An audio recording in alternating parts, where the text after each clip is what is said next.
Surat crime બ્રાન્ચની ટીમે નકલી કસ્ટમ અધિકારીનો સ્વાંગ રચી લોકોને ડરાવી ધમકાવી સરકારી કામ કરી આપવાના બહાને પૈસા પડાવનારને ઝડપી પાડ્યો હતો।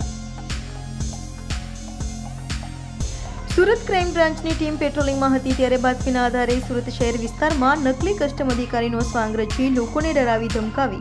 અને સરકારી કામો કરી આપવાના બહાને પૈસા પડાવતા ઠગ હિમાંશુ રમેશ રાયને ઝડપી પાડ્યો હતો। આરોપી વિરુદ્ધ અઠવા પોલીસ મથકમાં ઠગાઈની ફરિયાદ નોંધાઈ છે તો આરોપી પાસેથી ક્રાઇમ બ્રાન્ચે એરગન કાર સહિતની મત્તા કબજે કરી હતી।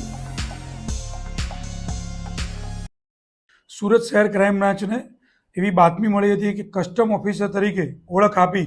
અને કોઈ માણસ કસ્ટમની ગાડી લઈને ચીટિંગ કરે છે એવી બાતમીના આધારે આ ગાડીની વોચ ગોઠવી ગાડી પકડતા એના અંદરથી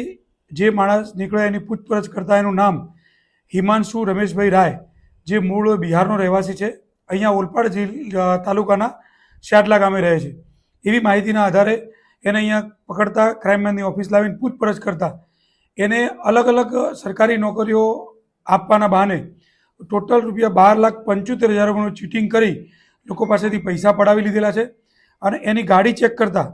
ગાડીમાંથી CSIC નામનું નંબર પ્લેટ, લાઇટર,